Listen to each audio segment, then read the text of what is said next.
so maybe just take a peek and see if the sound is working, if you don't mind. Welcome everybody. It's good to see everybody. I've been really busy, as you know, funeral and the death in the family recently, and then a business trip as well. So it's good to be back and just relaxing and having a good time again. Um, Certainly looking forward to a lot of different upcoming games and stuff that are coming out. The always been interested in Crowfall. It does feel like the development's taking in a little bit of time. Of course, it always does, but really getting excited about Camelot Unchained. It seems like it's going to be on track. They've got very good goals. They've got a lot of experience and stuff. Um, Ashes of Creation could certainly be something big, but then at the same time, I know that the last I had read was that um, their combat was a placeholder. That always worries me just a little bit if the combat's a placeholder. I like for those kind of things to be done pretty early on to have a good feel for just how it's going to play. Um, so we'll see how that goes. Rend is a smaller game that'll be coming out, and I like the idea that it's 20 versus 20 versus 20. That you've got these small battle areas where we could just relax and have some fun as a guild and go in like we did with Ark and just have a good time. Valor's got an amazing idea for Ark to start up some stuff where we set up our own server and we just sort of go and everybody does their own thing and maybe you team up with some people and so on. But then once every certain period of time, we save the server and then we maybe randomly do up some teams, or maybe it's 3 teams or whatever it is, and we just destroy Okay. everything and have a really good time. So there's some really neat stuff that way that could be a lot of fun on an Arc server and good preparation for Rend. So those are some of the future games that we're talking about. There's lots of other stuff in terms of like Rise of Pantheon and um, Pantheon Rise of the Fallen, and there was another one too. I don't have it listed here, but certainly some other stuff we're looking at.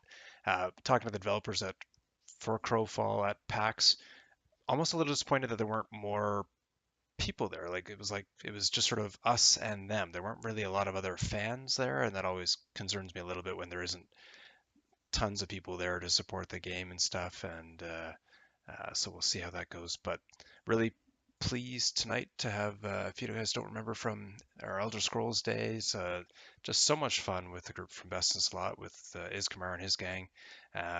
Fighting with them while we were doing the testing and stuff and the really thoughtful analysis that they had of the game. And now to see his videos of Bless, to have his input for having played on several of the different servers in Japan and Korea, and to be an emissary for them and have so much information to share tonight. If you haven't seen his 2 most recent videos on what we're probably going to get here at the end of the month, then I certainly suggest watching them. We'll have links again in the main channels for it, and certainly recommend them. How you doing tonight, Iskmar? Doing good. How about you?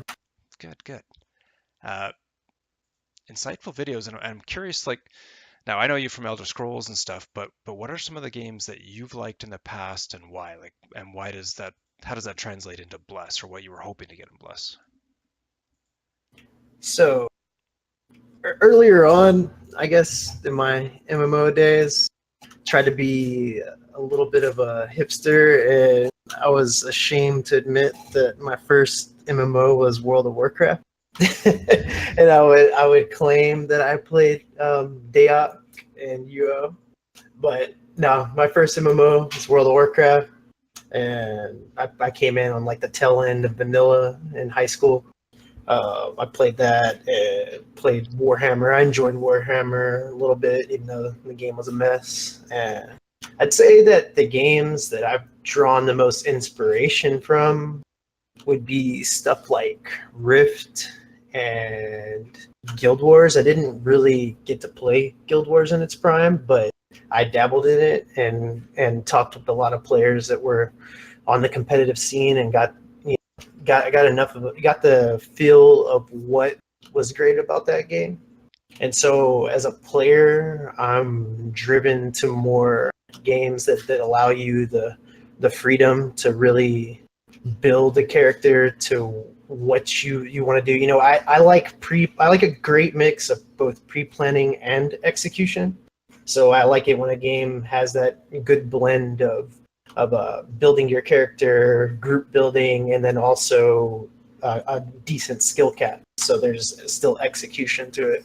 And I'm not going to say that we've really had a lot of games like that, but I also love mass PvP as well. I like structured PvP. I played Guild Wars 2, and I was on the top team at the time in structured PvP. We didn't really do much World v World other than in the betas, but I didn't really stick around that long in Guild Wars 2 because there was a lot of reasons. They really didn't support the structured scene very well. They didn't come out firing out of the gates, and then there also wasn't any, as far as on the PvE side and World v World side, there wasn't any really meaningful progression. I had a lot of beef with Guild Wars 2 and the fact that when it was first being announced, coming from Rift, and I'm in a raiding guild, and we're raiding all the time. You hear Guild Wars 2 coming in and talking about carrot on the stick gameplay and basically, kind of vilifying it. And I was on board, like, yeah, screw carrot on the stick. I'm tired of gear treadmills. And you think that it sounded amazing, but I do think that they identified a problem, but I don't think they took it much deeper than that. And I feel like Guild Wars 2 threw the baby out with the bathwater. As far as, yes, pure vertical progression grinds are not fun in the way that you don't, like, it's on rails to where, you don't have really any meaningful choice. There's no horizontal elements to it.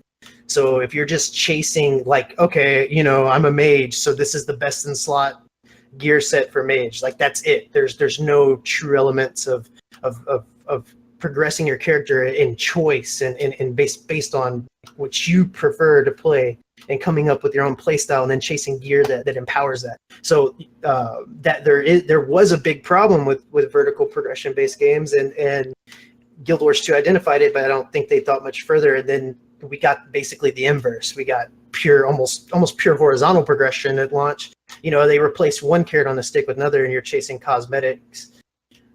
So that game really wasn't for me. I think ESO, what I did enjoy from ESO, that game was a mess in its own right. Yeah. But what I did enjoy in the early days of ESO was, it was a good mix of vertical and horizontal progression. You could pretty much build anything, but the combat system had a lot of issues. The dev team didn't really, I guess, pay attention to the players a lot, and so that game had its own issues. But I just say that at the core, I'm drawn to deck building. I'm drawn to just being able to have rich options to progress your character, and then I enjoy games that allow you to, I guess, you have the ability to mass go against the masses, have mass PvP, go in as a small group, and be able to triumph over in situations where you're outnumbered. Yeah, That's what I like that's most. sort of that reward of the planning, making the team build, and then the execution of it on the individual scale as well, and as a team. That's rewarding, and that's what you're liking about certain games and stuff. Are you seeing that though in Bless, or has that changed now with what they're planning to release? So Bless is a mixed bag, and I've basically been kind of on a hiatus since ESO. I've dabbled in some MMOs, but there really hasn't been much options. And this is going to be the first game that me and the guild have actually really gotten together for. And we've played it quite a bit. We played it on the Korean rebuild server when we didn't really know about the Japanese server. And we spent a lot of time on that server, even though there wasn't really any players on it. And once we basically did all we could do there, we moved over to the Japanese server and started playing. And Bless, what's kept me this whole time, because I tried this game back in its first iteration and I uninstalled it within minutes. But Okay. I heard they were rebuilding it. And I was like, I'll give it another try.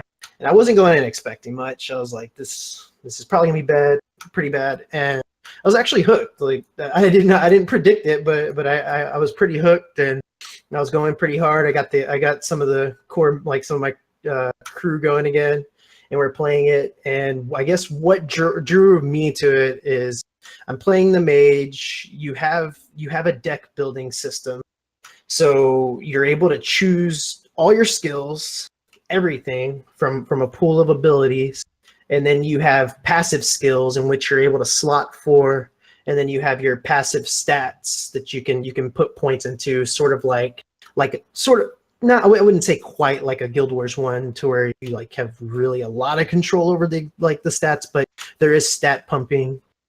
And the gear sets, I wouldn't say they're the most imaginative, but they did have some. There was some options for play. Like one of the things that was really cool to me was one of the best ways to get a weapon is through killing elite mobs, and they have a chance to drop in a blue weapon, and that blue weapon will, if it's for your class, then has a passive on it that interacts with one of your abilities. So you can basically get a weapon for almost every ability that you have. And so there's a lot of builds that came out of just, your interactions between your deck and some of your gear and your weapon choice. And so I was really enjoying that. The PvE is actually pretty pleasant. Okay. And so I would Is say it those were the quest based elements. and go around like ESO, or is it It grind, or was is it it was a mix okay? of all, but I That's think good. they're shifting it more towards questing. Gotcha. They want it because dungeon grinding and elite grinding was a little too rewarding, Okay. and so they want it to take longer, is what I heard. I'm not completely certain on that. Now, as far as drawbacks go, we didn't really meet the drawbacks till we got on the Japanese server and then started PvPing against some of the most geared people. Right. And And you were starting there about what, 6 months after it was out, or a year, or what? yes, yeah, we were behind. We were behind by about 5 to 6 months, and so we're coming over there, and that's when we really got to see some of the bad elements of Bless.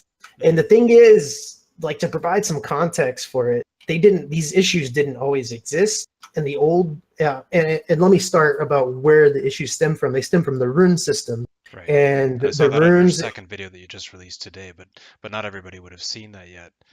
That seems a Right, potentially huge problem with the power it curve. is Well, sorry, in very. particular on the Eagle rune, I believe it is, with the power that it just Yeah, stacks I and was using stacks and that as an stacks. example. Which there is a complete. There's the bear rune, which is the tech power version of the Eagle. And the thing is, so basically the way Bless works is you have a rune system that you can slot into your gear, kind of like old school World of Warcraft. I think it was gems or whatever that you could put in your gear in World of Warcraft. And in the old version of Bless, you could only slot certain types of runes into certain pieces of gear. So, for example, I don't know exactly how it worked, but from my understanding, it's just something like, okay, like your head and gloves could be offensive, whatever. You could you there was a hard limit on Hmm. to what you could slot, and as well as that, there was an upgrading system that went to +10. So pretty standard for Eastern games. They have the upgrading system, and to be honest, +10 as far as RNG goes, and as far as what it added to your character, really wasn't that bad. It was quite modest. It wasn't terrible. Now on the Japanese server, you they did two things. They removed the cap on, like, they removed the hard limits. And as far as hard limits goes, yeah, that could make builds stale because you have to put a certain type into a certain slot, so there's not really room for play. But now they remove these hard limits, which could arguably open up build variety. But they remove these hard limits, and then they introduce a new system of upgrading to +15, which adds a second rune slot to your gear. Okay. And so you're getting now you're getting two ways of where you're having this huge influx of power, of ability power and attack power into the game. And my guess is that they didn't adjust the scaling ratios on abilities, so Right. they kept them the same as what they used to be. And now people have this crazy, they have huge access to this like almost like infinite climb and power. Well, And you had clips there of someone destroying the tankiest character in the game in like 2 seconds. yes, and that's why Assassin is not going to be in for the beginning of early access, is because one, the damage across the board is an issue, and then Hmm. two, Assassin was completely broken, and so with that, you had a big, the game devolved into a one shot fest. Yeah. Like when you hit level cap and you get all the best gear, time to kill is pretty healthy. Like it's actually at a pretty good place. As people start to climb and get these runes and then get to plus 15 and get the double slots, it just gets ridiculously out of control. And so that is a potential issue. That's one of the major issues with the game. Supposedly they might be fixing it. There's been some vague responses that they think they got it ironed out. So maybe they did make a good change, but there hasn't been anything said about what they did. So who knows Yeah. what that means. That was an issue. I would say the way the pet system worked on Korea was an issue. Your pet it's a fun Pokemon system. I'm not gonna lie, Yeah. and I don't usually enjoy that kind of stuff. I've never really enjoyed that kind of thing in an MMO, But and it's I not just actually found my cosmetic here, is it? no, it's not just cosmetic. There's like stats on it, Yeah. and I mean the stats really they really help. But at the same time, once you upgrade your pet to an elite level, you have a chance to get some pretty like interesting abilities. Like one was you when you summon your pet, you do like I think it's like 40% more damage or something for the next 2 or 3 seconds or whatever. So you could use that for burst combos. And so getting your pet to a high level was actually really important. And on Korea, we had access to reroll skills because the skill your pet gets is that's completely RNG. So Hmm. so you have to re-roll your pet's skill to try to get something that you want. And in Japan, it wasn't that easy. Like on the Korean server, we could just they were just like they basically allowed you to play around with the cash shop, and you could just basically for nothing get a bunch of reroll scrolls. So it was really easy to do. In Japan, it was completely integrated into the cash shop at a ridiculous price. But a lot of those things aren't going to have crossover here. So as what I maintained to them all along is like if y'all made that, it would still be annoying the way upgrading works. So the upgrading system is like it's basically like pet cannibalism. You feed your pets to your other pets in order for them to gain EXP and level, Nice. and then you transform them. I told them that if it was a part of the crafting system, if the scrolls to reroll skills and stuff were craftable, then that wouldn't be so bad. It'd still be tedious. It'd be still something I'd be annoying, but it wouldn't be a game breaking system like I think it is.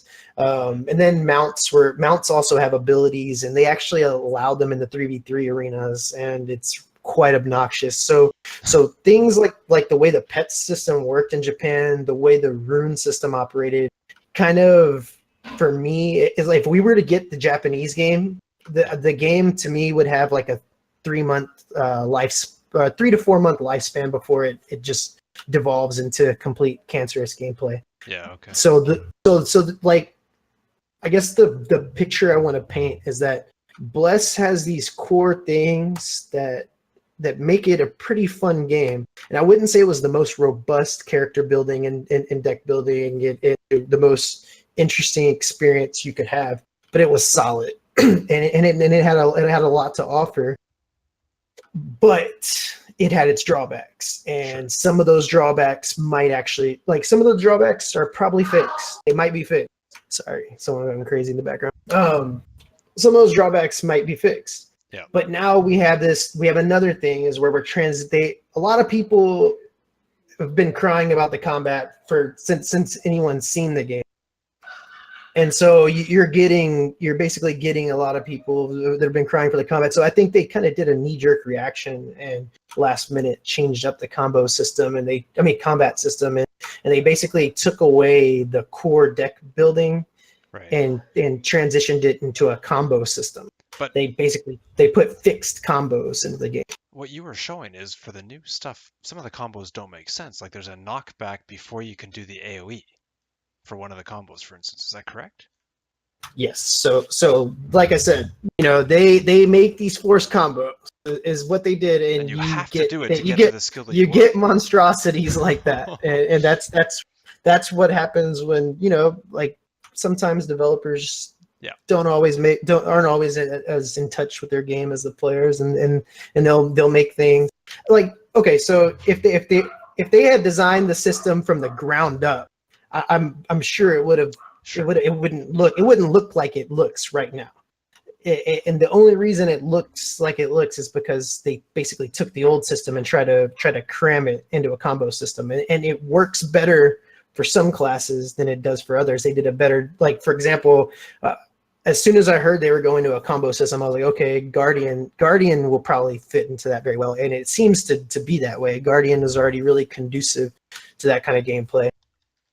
But there's really some design that just has you scratching your head, and I was fine going into that as long because all along with the interviews they were like basically making it sound like there was going to be more horizontal progression, more character building, and that's been a mixed bag because it seems like we have gained some new cool things, and yet we've also had some of the old cool things taken away. So it's kind of like evened itself out in a way.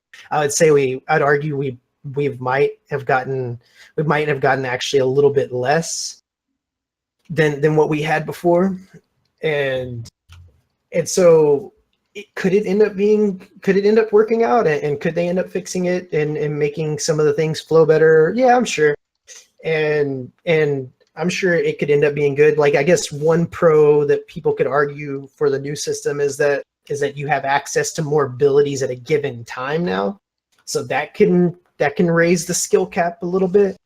But there's a lot of elements in which you lose control, because if you have a class like Paladin and they don't have a lot of combos, and their combo chains start off with CC skills, those CC skills, as far as DPS Paladin goes, are now a part of your DPS rotation. Right. So it's not like you're going to be, so that can hurt some strategic element of using your CCs because you're rotating them. So it's going to make it a bit harder to hold those CCs for the exact right moment in which you might want to coordinate with someone else, Yeah. or even just do it on your own accord. So yeah, there's a lot of on paper issues, and I've gotten a lot of hate for putting for putting that out there. Oh yeah. But oh yeah, I I mean, would think just people would respect it. Like no. It's funny because Bless has gotten a lot of hate, and well, so you've I been didn't really very supportive. I didn't really predict. Yeah, I've been very supportive of the game, and I didn't predict a lot of backlash, but people didn't like my videos. Oh, I love honest feedback that just tells it like it is. That there are going to be some potential issues Oh yeah, with those design choices. yeah. Um, how some of the factors in any game that you're like when you analyze ESO, when you analyze this, whatever else, like there's the basic things that we all look for. Like, okay, does body size come into play? So if you're playing a damage, I assume the body size relates to the hitbox. I Like, think I think there is some things there. It didn't quite necessarily matter because in a lot of cases, some of your better players will probably be playing tab target. okay, Yeah, but the way the little races are, they definitely, as if when we're going to talk mass PvP, they definitely could have the more potential to get lost in the crowd. So sure, it is. I would say you'd probably want to be if it doesn't freaking make you want to tear your eyes out, yeah, yeah, it doesn't bother me none because I like playing, like I'll play trolley stuff all the time. sure. But it's pretty typical in But a lot of games. But I just want to make sure that that yeah, still is a factor here. That I'm playing a little person. yeah, yeah. Movement, usual stuff in terms of like backpedaling, you move slower, so don't do it. Turn around and run when you need to actually move. Or is that Yes, factored in? though there used to be, and I don't know what it's going to be like now, but there used to be different Like there was even passives on pets and different skills for, say, like the ranger class, in which you could get your back pedal speed up, and I think there was some cases in which they could stack a little bit. It could stack almost close to real run speed. I'm Okay. not sure, so don't quote me on that. But Yeah. Something to look at. but there is some cases in which maybe it'd be okay to hit the S key. Yep. Yeah. Okay. But there's no like defensive bonus or anything when you backpedal the way there was in I think it was Aeon, No, no, no. something like that. Okay. CC diminishing returns, or is it the old school stun lock kind of game? Like, So does it? I don't. I'm not 100% certain, but I don't think there is a DR. From when I played, I don't believe there's a DR system. Okay.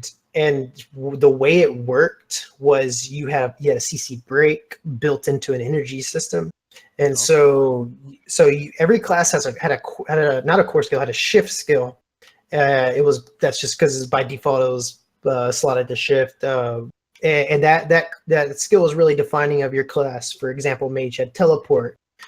Guardian had this big, like, they would throw down a shield, and they would be immune to damage for the duration of him holding it, and his allies behind him would take 90% less damage. So some really Okay. big stuff there. Yeah. Paladin had their own shield, and it would only apply to themselves, but it would also heal them while they're channeling it. And Ranger had a backflip, and Assassin had a little dash forward. Berserker has a little dodge roll forward, and those would break CCs. Okay. Uh, Yep. yeah, that was your dedicated CC break, and it would give you a small, like, it would give you, for some of the classes, it would give you some immunity frames.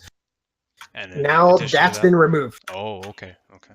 That's been removed. They've removed energy, and they've put most of those skills now exist on the non-stance bar. So now you have your chain skills, which are tied to your stances. You get 3 chain skills, and those combo out into, let's see, thinking like, I think each chain skill combos out into 6 abilities, I believe. Yeah, I think it chains out into 6 abilities, and so there's 3 of those per stance, and you get to have 2 stances, and you basically weapon swap, stance swap. It's basically like weapon swapping in Guild Wars 2 and ESO. And then you have your non-stance, which the best I could equate that to would be your utility bar in Guild Wars 2. So you have these utility skills, and some of those old mechanics have been shifted to those skills. And to me, most of them are like no-brainer slots. Like, they're just such big, impactful skills that you're going to want to slot them. And I don't think the CC break component is on them anymore.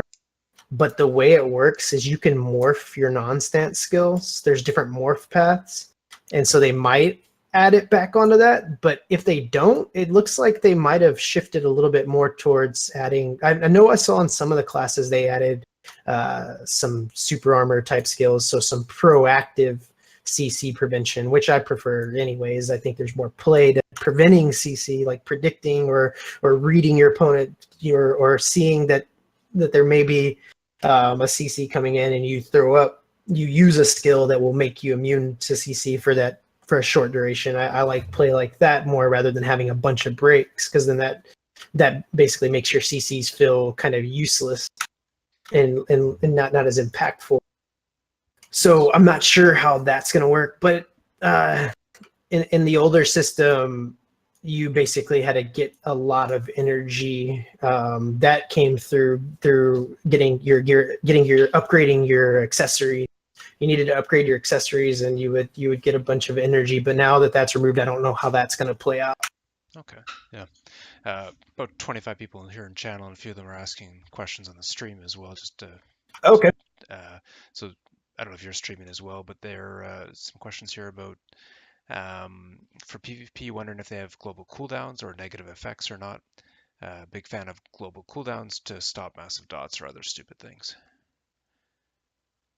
So if there's a global cooldown, I think, yeah. there's not really a global cooldown. So in the new system, when you see people interacting with skills, you see a bar charging up. And some people have said that's like the GCD, but what it really looks like is it charges up and completes when the animation completes. Because Okay. with instant cast skills, you would see that they could go to the chain quicker, and so I think it's just all dependent upon the skill and the animation. Is there animation canceling like an ESO where you could sort of quickly break the chains to get things There out faster? there was not animation canceling other than using like your hard shift in the old system. Okay. I don't know if we'll be able to cancel out of chains now. I don't know of anything new being introduced that would allow us to do that. Maybe there's not going to be a lot of animation canceling. Probably not. That's good for old slow people like me. So Well, that ESO was there's good. Don't get me wrong. There's good animation canceling to where it's certain skill sets, maybe a few skills here and there that'll add a little bit of skill cap. But then when you get to the level of ESO where you can animation cancel literally every single action, then it becomes downright obnoxious. yeah.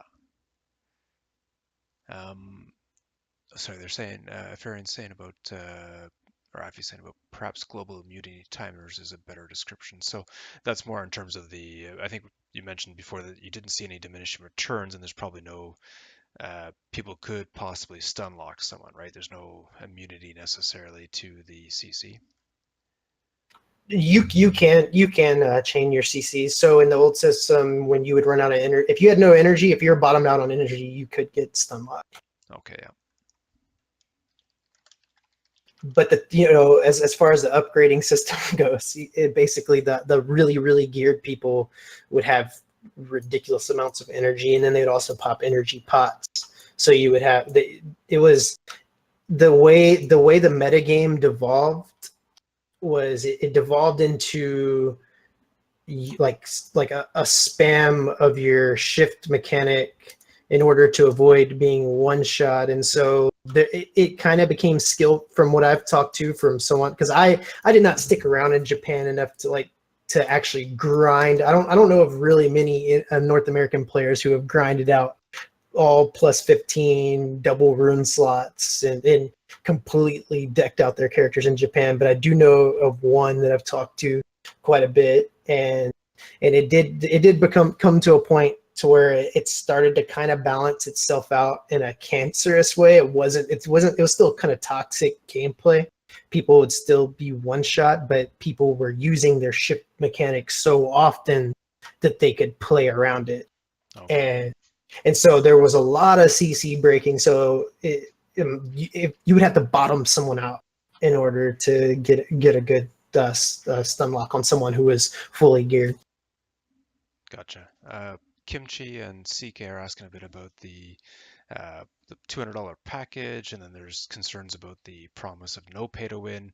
But like BDO promised that as well to drop people in big early release contribution, only to have 3 months later on down the road he's saying that there was concerns or issues with that. How do you feel like it's going to play out in terms of the pay to win? Do you think it's going to be legit, just cosmetic and whatever else, and just the small XP boost, or do you think it's going to be necessary? So I honestly, I don't think one person in the community right now can give you a 100% answer on that, because if you're going to use Japan as a model, then you're going to be like, oh, we're screwed. It's pay to win. Though there's the caveat that they didn't necessarily publish their game in Japan. It was PMANG, which is a part of their parent company. But as far as what we're going to see, we've seen nothing so far. Nobody's seen anything, and Not even like I cash think shop they're as to aware. what might be there. No, they didn't show us the cash shop at Oh, all. I think they're aware of it, and I feel like what I would have, if you just talked to me a month or two ago, I'd tell you that I'd lean towards we're not going to get pay to win, because I would argue that it would just seem so illogical to me that they continued to pump so much resources into this game that they could have easily hit us with a cash grab. With they could have if they were just going for a complete cash grab, there's a lot more, I guess, profitable ways they could have done it. They didn't a lot more cost effective ways that would give them more return on their investment. They didn't necessarily need to scrap and rebuild so many systems like they did. And I'm not going to sit here and say that they really like redesigned it from scratch, because they didn't.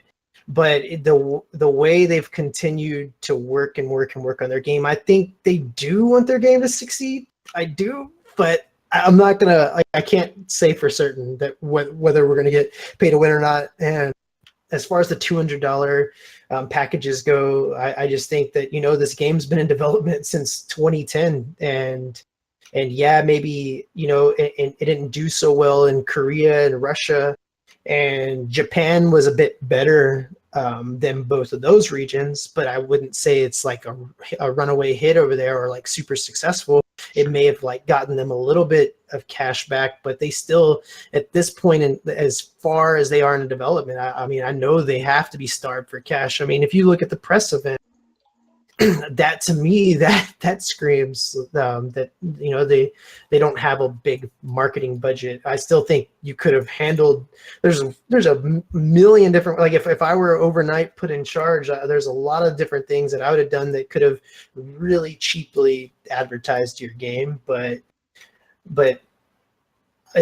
so I can understand that where they want to offer these $200 packs because they need to make their money back. They need to Sure. make their money to even stay afloat and continue and complete the project. That's what I think, because they don't really see this as launch.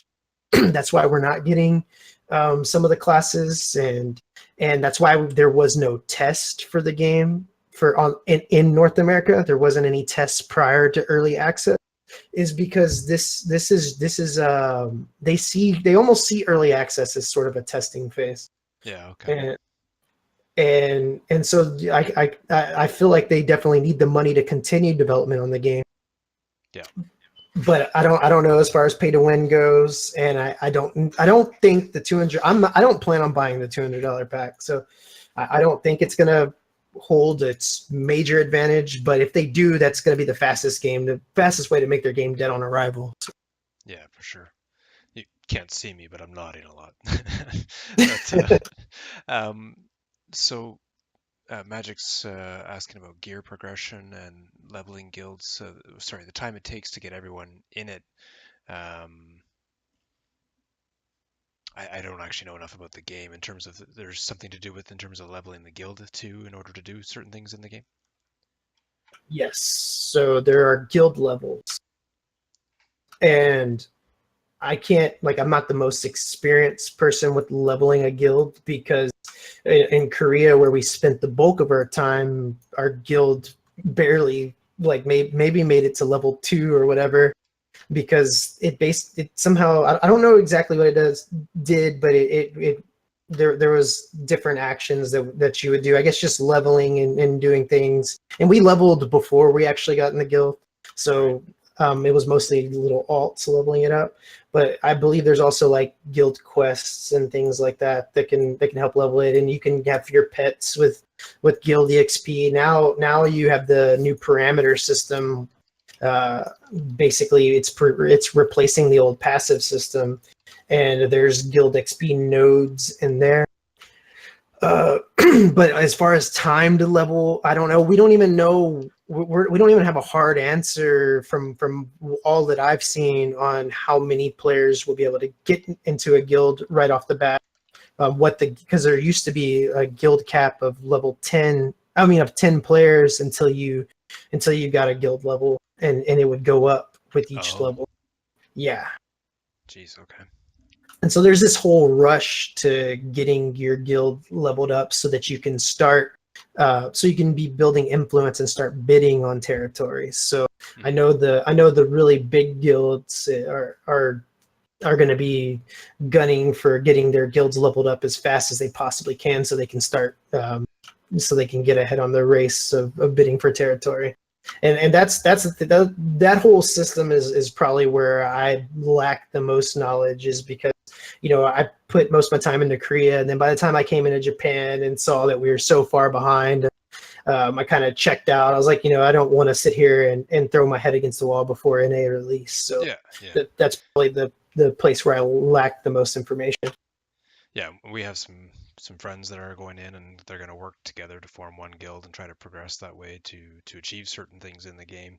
Um, we're not looking to commit ourselves necessarily, although you can tell by the number of people here, like we're interested. Just a lot of us are like, the timing's not great. The news, the information isn't like, wow, yeah, this is going to be the best game.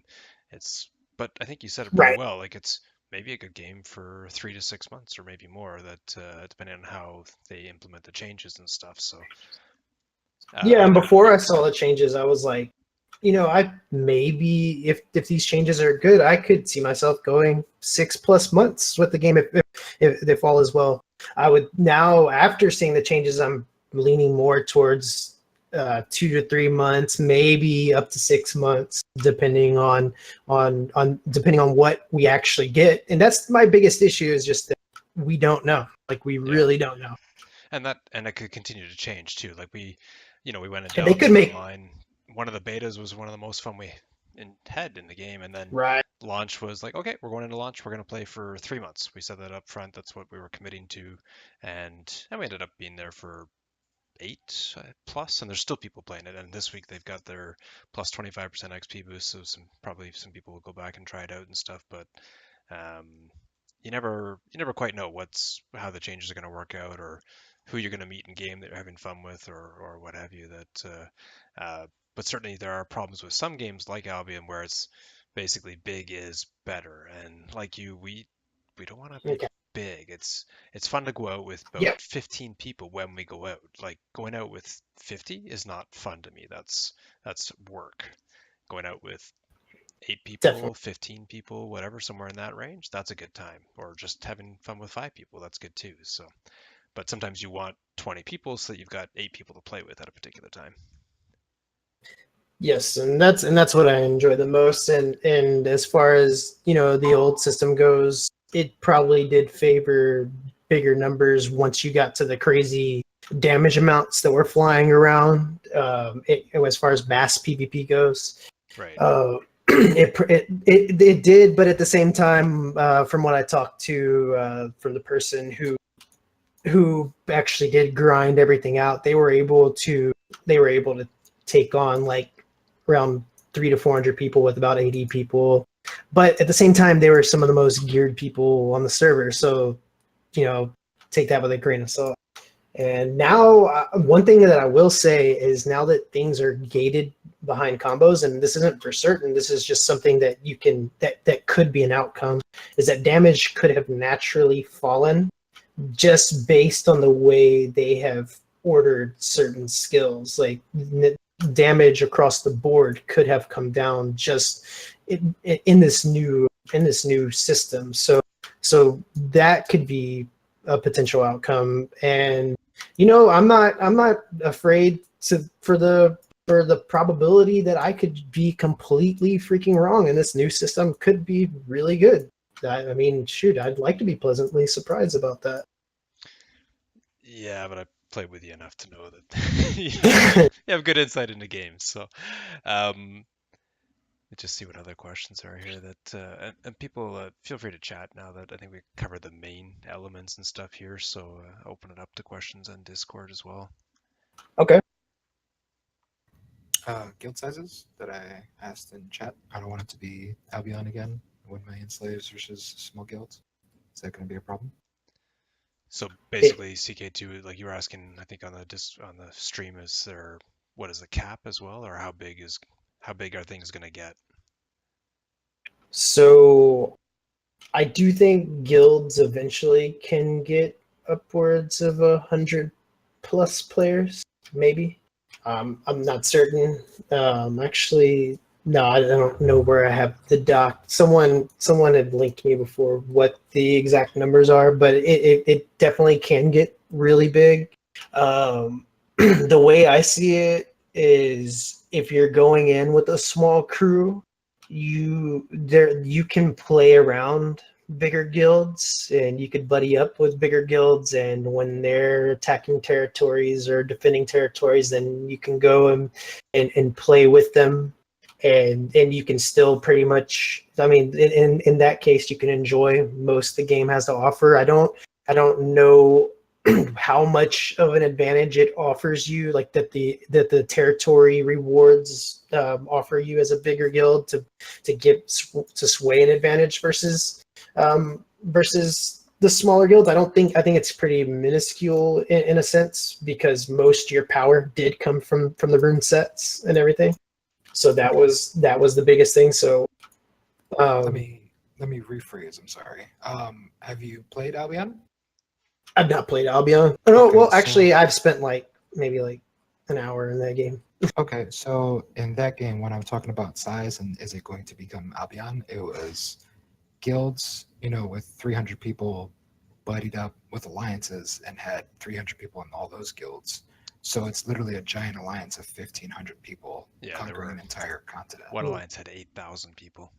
Yeah, so like they all couldn't attack each other, they couldn't fight each other, so they're just looking for that one red, and they're just all gonna, you know what I mean? That's what I mean by big numbers. I'm So not talking was there a system in the game that allowed you to form alliances in Albion? Yeah.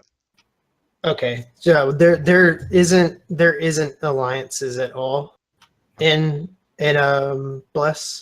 Any sort of alliance would have to be like an external alliance that you just kind of agree to outside of the game. And from Well, there's and there's two factions. There's two factions, and you can declare war against other guilds, even on your own faction. Okay. And guilds cap out at a certain limit too. Yeah. Yeah, we're being told 120 is max. Okay, 120. Yeah, I knew it was upwards of 100. But you have to level your guild pretty high to get to that point. Yes, you do. Okay. So that definitely favors numbers right there. The speed of leveling your guild will definitely be number dependent, at least from the way it operated before. Did we answer your other questions there, Magic, about the? Is gear progression the same? As you get gear up to like level 10, and then at the max level you can upgrade it to 15. From what we understand, you're still gonna go to the plus 15. They haven't said there's any changes to that, though they did say in a very, very vague way that there is going to be something, possibly that they do have some changes to the rune system. We just don't know what that is. I know one of the devs said something about no stacking, but that could mean a million different things under the sun. So Okay.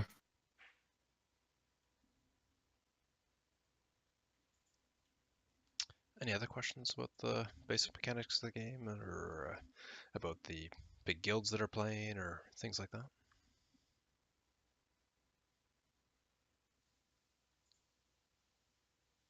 Cool. Who was? Oh, what's his name from Guild Wars 2? That was. that's exactly what I was about to say. Is I do know that the large, basically the large monstrosity of what used to be Team Legacy. Yeah. And Freelancer is rolling out in Bless under the tag Imperium. Yeah, Legacy's pulling in a lot of smaller guilds. Yes. Yeah, we were against them in Guild Wars 2 with Condemned and our alliance there, and it was fun to have like such a large enemy to fight, but quality beats quantity every day. So. Oh yeah.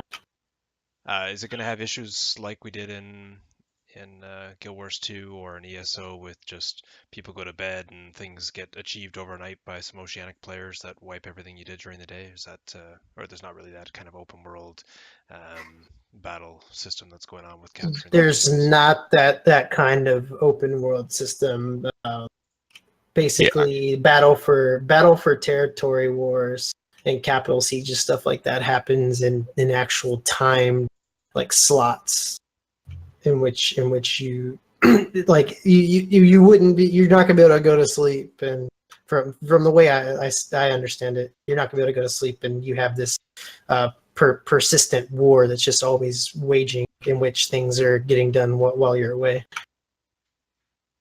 That's cool. Test case wanted to know if there's friendly fire. No, yeah, no friendly fire. Cool. And for anyone that likes PvE, before gear trivialized everything, the PvE definitely was pretty well designed as well. There's some interesting dungeons. And then the PvP is forced, correct? What's that? Forced PvP, open world, correct? Because the faction thing. Like you're always Yes and no. Yeah. Past 30, right? So there's a cash shop item for the PvE crowd in which they can have a potion that if outside of combat they pop it for a certain amount of time. It was like 10 minutes or so in Japan. 10 15 No, yeah, minutes. I know about that, but I think they stated that that wasn't coming to NA. It is in the cash It is. shop. It used to exist on vendors in Japan to where you could just buy it for like measly silver, but now you have to buy it with in the cash shop. So maybe there'll be less people running around with it. I don't know.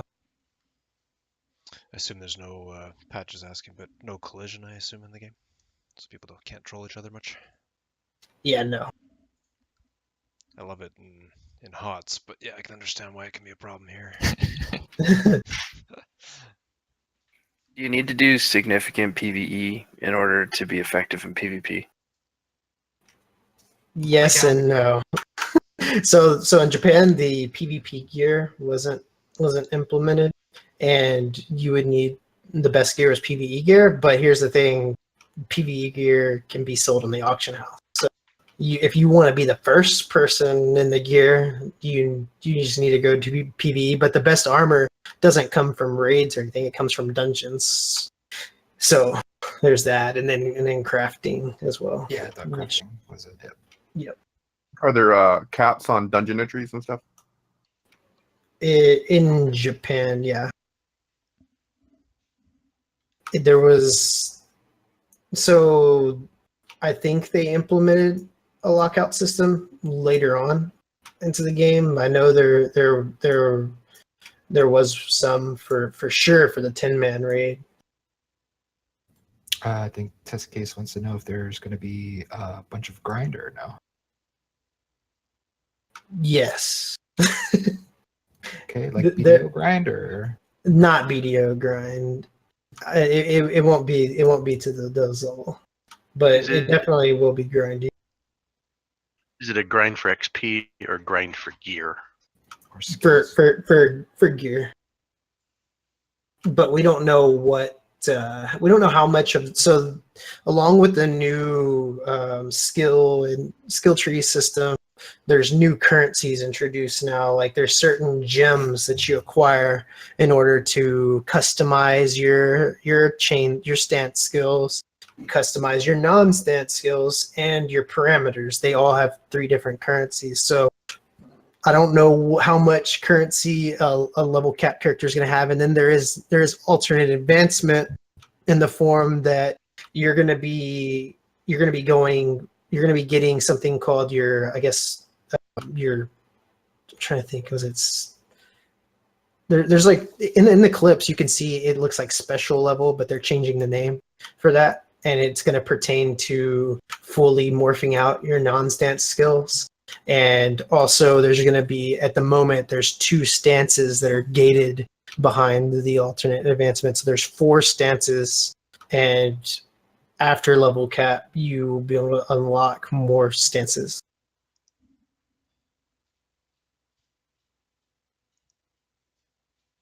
But nothing I've seen points to it being anywhere near the level of BDO, because from again, from they only have one source of someone who's like fully gone ham and decked themselves out. You know, he said he came in behind like everyone else on the oldest Japanese server, and was able to catch up fairly quick. So, but then again, he is Korean, so.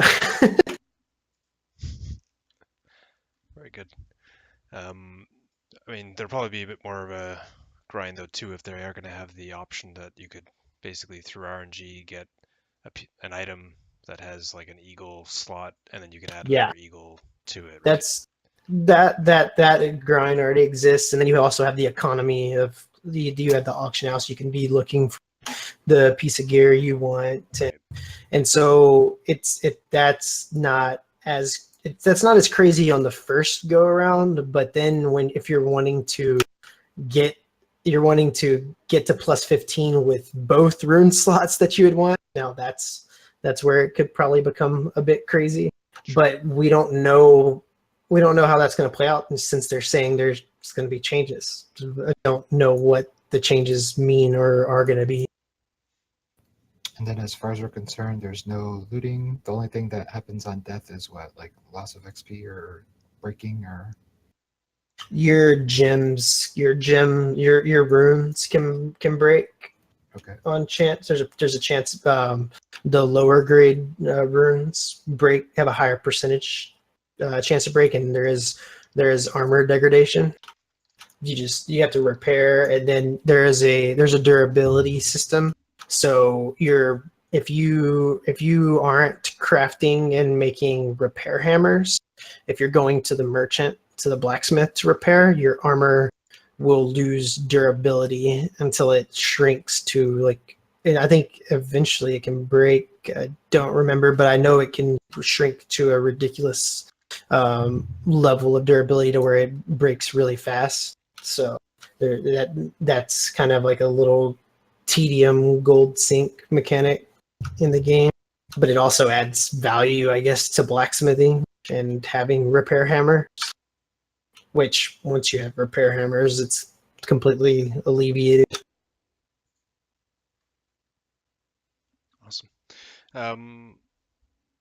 Really appreciate this. And you're working on another video to release right away here. Any hints on what that's It's about? it's not about Bless. Oh, it's not about, what's it about? It's about what I'm doing while waiting for Bless, and I'm cutting together clips of me and Sobin PvPing in Return of Reckoning. Nice. That's awesome. Yeah. I'm always curious to chat with you and just find out what games you guys are looking forward to and stuff. Like we'd started off at the beginning with what we're looking forward to in the upcoming future and stuff, but it's nice to have games to play in the meantime. We have some good allies that we've met that are going to be going in to Bless together. So it's a fairly large, decent group from Undead Lords and Lords of the Dead, and basically every guild that has a name with death in it somewhere is probably all together. And but good guys like the guys from Mithril Warhammers and other groups that just some really good people. And I don't know what your plans are yet, but let's continue to chat and figure out factions and so on. I'm just looking to facilitate. I'm going to try to build up some more credit with the family at the moment and just putter on a few little games because Camelot Unchained testing is coming up in the summer, and I'm just looking to play that a Right. little bit. While also maybe following through on Valor's idea for Arc to get ready for Rend, while keeping an eye on Crowfall and Ashes of Creation as well. And who knows, in 5 years, Star Citizen might even be ready. So that's and a few of us are talking about like ESO, like with the new expansion coming out for the summer. There's a sale on right now to get a whole bunch of that all together and maybe just do something I've totally different. tried going back to ESO. The biggest deterring factor for me is that the whole time we've been gone, Yeah. there hasn't really been any new abilities or complete redesigns to abilities on the older classes. So it's like it's not that fresh of an experience. The fresh experience is in the new gear sets Yes. that they've added, and it's all like they've went crazy with adding all these proc sets into the game. Yeah, and there's a lot of RNG and grind for that kind of stuff, but you can buy some Yep. of it, you can craft some of it as well. But yeah, and have you looked at Guild Wars 2 at all again since they've got some problems at the moment, I guess, but I don't know. The problem with Guild Wars 2 for me is Guild Wars 2. I tried to go play it. One of my friends or guild members had the expansion. I went and tried it on his account, and Yeah, I don't know that game. You know, they went crazy. A new trend in a lot of games and MMOs is over homogenization. Everyone can do everything and be the same. There really isn't any unique. There isn't unique play to each class. They all can kind of fulfill the same roles, and that is Yeah. one thing I can say for Bless is there isn't a lot of overlap. Each class has its role to play for the most part, and so that's a plus for the game. That's good. Yeah. Sir, there are a couple more questions on the stream here. If you're up for it, test case wondering Oh about shit, any expectations of massive gold farmers, and there's a question about the. no. Okay. As far as gold farmers go, because they There's no aren't trading, allowing right? player trading in the game. Yeah. Yeah. Sort of like BDO to combat that. Yeah. Yep. Question about the how do you rate the cuteness of the pets? What's the coolest pet to get? So the cuteness of the pets, they're from someone who doesn't really usually do that. I'd say maybe a 7 or an 8. Who And asked that? I had an elf girl that I tamed. I had an elf slave that was one of my pets. So that was pretty cool. Probably goes against uh, the whole hashtag Me Too movement. yeah, definitely does. And my favorite mount was like this ogre, this humanoid ogre that I tamed. The Rocky And looking one? he is not the Rocky one. Oh, It okay. was like a goblin bipedal, and pets. So they have the skills and passives, and one of the ones you can get is higher jump chance and like jump, basically increase height on your jump, and that's what I had on that pet. And so it's just kind of ridiculous to watch him fly through the air. So that was my favorite mount that I had. Or there was a slug. I had this pretty crazy like caterpillar type slug. Actually, not necessarily a slug. It was more of a centipede type mount that I found in the desert. And with that mount, I got the increased climb, so you can basically increase the verticality, like Oh, the yeah. angle at which you can climb things. And I had it at the blue level. So like when you get your pet, it's white, and then you can go to green and then blue. At blue already, the angles that you could climb at were pretty ridiculous. So it was pretty hilarious watching that little like sliding up a mountain on a little centipede. That's awesome with the whole world being accessible too. That's pretty big. Yeah. Yeah. With gear being some of the best out of dungeons, is the content hard enough to where pugging just makes it trivial, or has having like a core like dungeon group within your guild going to get you pretty far in gear?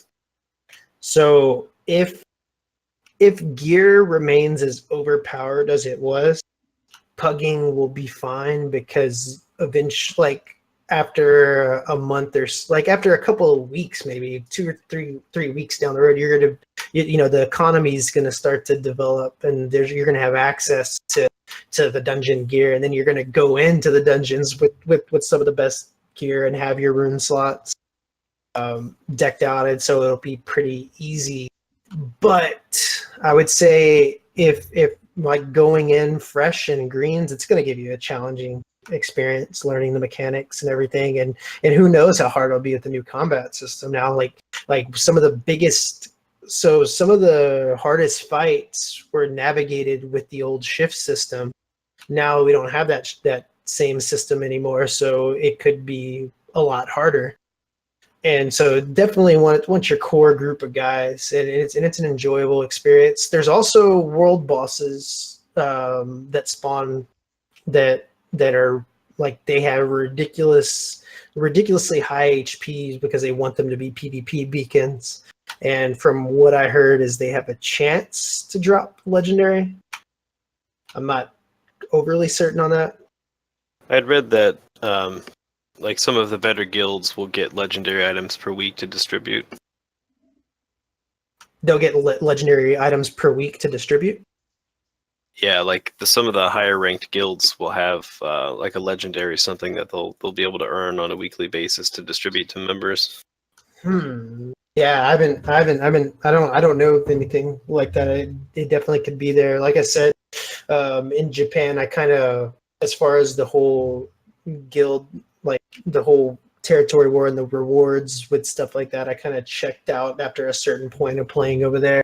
Once I was doing 3v, when I was doing 3v3 arenas, and I came up with some cheese to get like 35% damage reduction on my mage, and then I think even take it beyond that, and I was still getting near one shot. I was like, yeah, I'll wait for NA release. You brought up the world bosses, and it totally made me remember to ask. World bosses is going to be like BDO style, like, got to be here at 4 o'clock, or you got to have 12-hour timer and like got to be awake. And if you're not awake, you're screwed. I don't know if it was a predictable timer. I don't know when they like, if there was actually a repeating pattern of when they would spawn. I just know that I would see that the royal boss is up randomly, and it's I don't know how all I remember from BDO is I remember summoning bosses, and it was kind of like had its own instance. No, Did they end up? So basically, it's Did a they end random up? window. Yeah. So it would say like this can spawn once in 12 hours, and 4 hours has passed, so the next 8 hours is going to spawn sometime randomly in between there. Right. At the very beginning of launch, was there like complete open world bosses that everyone could, like, you would have to PvP over it? Did that exist? Yes. It did. Okay. But you wouldn't PvP over it. It was anybody who contributed to it would get credit.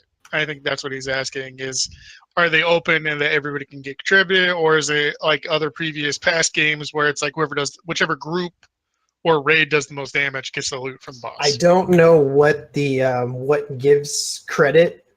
I think it's tag, to be honest. It might be tag based. Actually, I like most of fighting for spawns in the world I've seen are tag based, and I do think, well, we went and tried to kill it with like 10 people, and so I do believe it's tag based, but you're not going to have the situation of, in most cases, you're not going to have the situation of everyone grouping up to kill it but naturally because of the faction system. Like if the guilds aren't going to fight over it, then the factions are for sure going to fight over it. Cool. Well, thanks very much for like so much time, so much effort into researching it, and for the videos, and just for taking the time to share it with us tonight when you got lots of other stuff going on. Really, really appreciate it. Yeah, no problem. I love Kodiak jumping in right there as soon as I mentioned BDO. Yeah, no, he's done very well in that game. Just clarifying. Yeah, it's good. I'm gonna stop the stream, and of course, if anybody wants to just hang out and chat for a bit, I know a few of us, it's Wednesday night gaming night for us. That it's our night to for people to come back from whatever game they're playing and just to hang out and jump into one of the channels, ask them what people are playing in that channel, and maybe check it out themselves. I don't think we have a particular one we're doing tonight. I know Valor mentioned Worlds Adrift is coming out on Steam here momentarily, so there'll be some more stuff in general chat or upcoming game chat about that. Or I don't know, Valor, if you want to run a particular game night on that too, one of these Wednesdays. But this is certainly our night. And if you ever have new recruits that are wanting to come check things out, this is the night to come by. There should be might not be many people necessarily as summer approaches and stuff, but certainly the night when you got a better chance of finding more of us here playing together and having a good time. Thanks so much for coming, guys.